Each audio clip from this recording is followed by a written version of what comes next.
Seja muito bem-vindo ao canal Contos da Escuridão e vamos para mais um relato macabro. Olá, meu nome é Sandra Sampaio e atualmente resido em Salvador, capital da Bahia. Gostaria de compartilhar uma história que ocorreu comigo cerca de 20 anos atrás para que possam conhecer um pouco mais sobre mim. Nasci em Santa Terezinha, uma pequena cidade baiana. Quando eu tinha 10 anos, meu pai conseguiu um trabalho cuidando de uma fazenda na zona rural do município. Antes disso, morávamos em uma casa alugada e às vezes meu pai não conseguia emprego durante a semana, o que fazia com que meus avós nos ajudassem financeiramente ou meu pai tivesse que comprar fiado nos mercadinhos da cidade para comprar alimentos. Ao aceitar o trabalho na fazenda, meu pai não precisaria mais pagar aluguel e receberia um pagamento quinzenal garantido. Então ele e minha mãe se mudaram para a propriedade que ficava distante da cidade. Como eu ainda estava estudando, fiquei morando na casa com minha avó materna. Confesso que não gostava do lugar onde meus pais estavam morando. Sempre que íamos para lá, sentia calafrios estranhos e uma sensação ruim, ansiando pelo momento de voltar para a cidade. 4 meses após a mudança deles para a fazenda, tive que me mudar para lá também, pois entrei de férias da escola. Sendo filha única, não tinha ninguém para brincar e fui de má vontade, imaginando que meus pais me colocariam para trabalhar na fazenda. Eu me lembro vividamente de um sábado em que meu pai foi me buscar de manhã para irmos ao sítio. Meus pais estavam muito felizes com a minha chegada, mas eu não gostava daquele lugar e passei o dia todo emburrada e com a cara fechada. Mais tarde, enquanto deitada, não conseguia dormir e ouvi uma tosse parecendo vir de um homem gripado do lado de fora da casa, próximo da parede do meu quarto. O lugar em que estávamos era isolado, sem vizinhos próximos, exceto por uma família que morava lá perto, mas a casa deles não era tão perto assim. Levantei da cama e sentei, sentindo que algo estava estranho. O som da tosse parou e por um momento pensei que talvez fosse apenas a minha imaginação ou os cães e o gato fazendo barulho lá fora. Decidi tomar um copo d'água na cozinha, mas quando voltei para o meu quarto, ouvi a tosse novamente e senti um arrepio com muito medo. Corri para o quarto dos meus pais em busca de ajuda. Embora eu tenha explicado o que estava acontecendo, eles simplesmente disseram que eu estava tendo pesadelos e me mandaram dormir. Como estava nervosa e chorando, minha mãe me mandou pegar o colchão e colocá-lo no pé da cama deles. Eu fiz isso, mas não consegui dormir porque meu pai roncava tão alto que parecia que ia explodir. Além disso, os barulhos externos continuaram a noite toda, só parando quando o sol estava prestes a nascer. Finalmente consegui adormecer e acordei depois das 10 horas com a voz de crianças.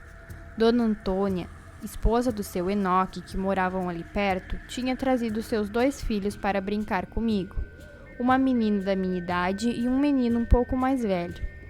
Tomamos café juntos e passamos o resto do dia brincando.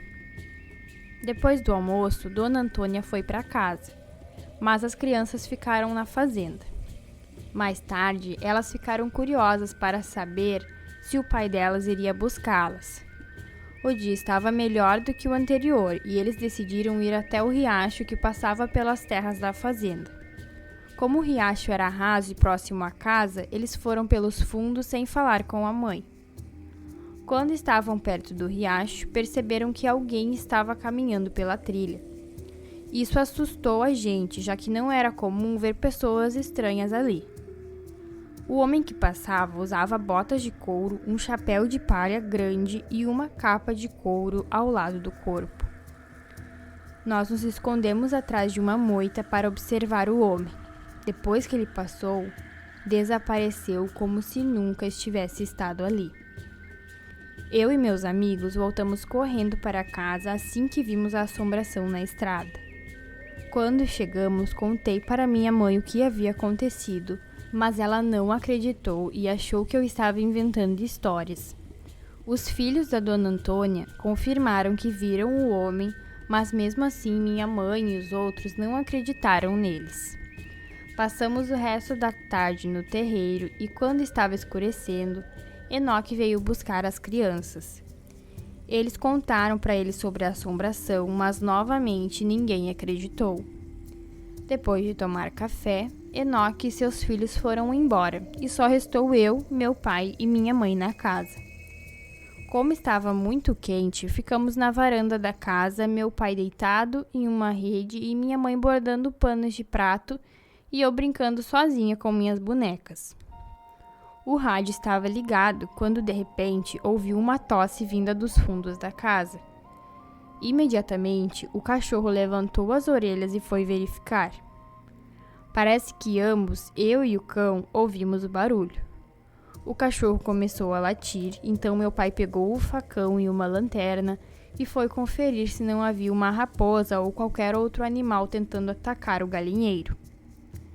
Depois de alguns minutos, ele voltou arrepiado e disse para minha mãe: "Acho que a Sandrinha falou a verdade." Havia um velho atrás, perto da casa velha. Minha mãe se benzeu e perguntou o que estava acontecendo. Meu pai explicou que viu um vulto perto do galinheiro, gritou para assustar, mas a coisa continuou a andar. Quando chegou perto da casa velha, o vulto parou. Meu pai perguntou quem era e o que queria, mas então o vulto simplesmente desapareceu diante seus olhos.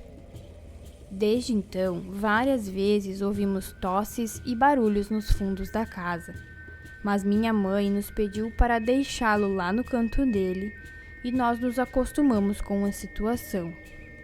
Quando as aulas começaram, eu voltei para a cidade e só ficava na fazenda durante as férias e feriados.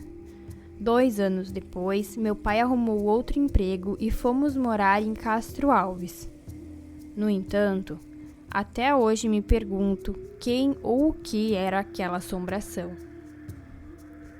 Chegamos ao final do relato, espero que você tenha curtido essa história real de terror assim como eu. Não esqueça de deixar o seu like, se inscreva no canal e compartilhe esse vídeo com os amigos. Um abraço e até o próximo relato.